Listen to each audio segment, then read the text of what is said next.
चलिए, नमस्कार बच्चों। तो इस स्टडी 44 चैनल में आपका स्वागत है। और ये थंबनेल में आप देख चुके होंगे कि 2022 झारखंड बोर्ड की जो भी बच्चे 10-12 के होंगे उनका होगा रिजल्ट ख़राब। तो इससे बहुत बेकार झटका लगा होगा बच्चों को, है ना। लेकिन देखिए क्या है कि हमारे अगल बगल जो भी स्टूडेंट्स हैं, है ना, तो जैसे ही एग्ज़ाम लिख कर आ रहे हैं तो हमारे पास दौड़े हुए पहुंच रहे हैं, कह रहे रंजय सर मेरे साथ तो गजीब सी हादसा हो गया। हम पूछे भाई कैसा हादसा हो गई रे, एक्सीडेंट हो गया, कोई क्या क्या प्रॉब्लम हुई?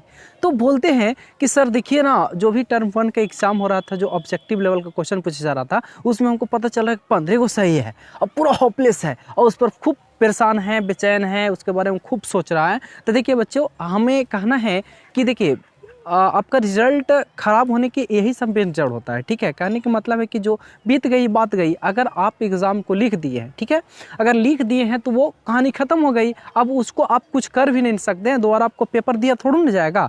तो उसके बारे में आप सोच के आप पहला नंबर के आप आइए एग्ज़ाम दे करके तो उसको जांचने का प्रयास मत कीजिए। आप जो जांचने में टाइम लगाते हैं ना बाबू, आप जांचने में जो टाइम लगाते हैं आप टाइम पढ़ाई पे कीजिए, ठीक है। अगर इसका बाद आप फोकस कीजिए कि जैसे अभी मॉडल पेपर से ज़्यादा क्वेश्चन टच कर रहा है, अच्छी बात है। लगभग 50% क्वेश्चन ऐसा है कि टच कर ही जा रहा है, ठीक है। तो आप मिशन ये बनाइए कि ठीक है, अभी तो हमारा प्रॉब्लम जो भी है छोटी मोटी हुआ, अगर हो सकता है 15 को सही हुआ, अब उसके बारे में तुम झूझ के परेशान रहोगे, उसके बारे में सोचते रहोगे, टेंशन लेते रहोगे, है ना, और बार बार चेक करोगे तो उससे आपका टाइम व्यर्थ हो जाएगा और एक एग्ज़ाम तो गया ही ख़राब और दूसर का एग्ज़ाम भी आप ले बैठेंगे। तो हम कहते हैं कि आप प्रयास कीजिए कि अब ये सब जो है से धंधा पानी बंद कीजिए, ठीक है। आप प्रयास यही कीजिए कि धंधा पानी बंद कीजिए। आप एग्ज़ाम देकर आइए, उसको आप भूल जाइए, ठीक है। आपको चेक करने की कोई ज़रूरत नहीं बाबू। अब तुम्हारा पेपर दोबारा मिलेगा ही नहीं, आप क्या कर सकते हैं, चेक करके क्या कर लीजिएगा, ठीक है। हमको से पूछ रहे हैं कि रंजय सर मेरे साथ ऐसा हो गया, हादसा हो गया, तो हमारे साथ 15 को सही हुआ। हम क्या कर सकते हैं, कुछ कर सकते हैं क्या?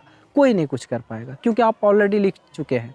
तो जो बीत गई बाबू, बात गई, उतना टेंशन नहीं लेना है। आगे वाली जो भी है एग्ज़ाम, जो अगला पेपर है, उसका ज़्यादा विशेष रूप से तैयारी होना चाहिए। आपको यही समझ होना चाहिए कि हमको अगर ये वाला ख़राब गया तो अबरी में अच्छा रिजल्ट लाने का प्रयास करना चाहिए, है ना। और यही खाली मिशन बनाइए कि आपका कौन सा बुक से ज़्यादा टच कर रहा है, तो उस बुक के ज़्यादा पढ़ के आपको जाना चाहिए, ठीक है ना। तो ये सब बेकार वाली बातें आप छोड़िए। आप कॉपी को जांच करना बंद कीजिए। जांच करने में जो टाइम लगाते हैं आप पढ़ने में टाइम दीजिए, सीधी सी बात है ना, क्लियर। और दूसरी बात कि अगर आप जांच लेते हैं तो उलझन में आप पढ़िए भी मत कि हमको 15 को सही है, 14 को सही है, 20 को सही है। तो उलझन में आप पढ़े रहिएगा, वो टेंशन भरा रह जाएगा, अगला एग्ज़ाम अच्छा से तैयारी ना हो पाएगा। इसलिए हमारी तरफ से रिक्वेस्ट रहेगी बच्चों, आप लोग जो है से अगला तैयारी कीजिए, अगला जो पेपर है उसका विशेष रूप से तैयारी कीजिए और अच्छा रिजल्ट लाने का कोशिश कीजिए। ओके, तो चलिए धन्यवाद, फिर से आप मिलते हैं नेक्स्ट वीडियो में। ओके, और इसी तरह से मेरा देखिए मेरा सब्सक्राइबर भी कहीं ना कहीं अब बढ़ नहीं रहे हैं, आप बढ़ाइए बच्चों, इसको शेयर कीजिए। ओके, चलिए।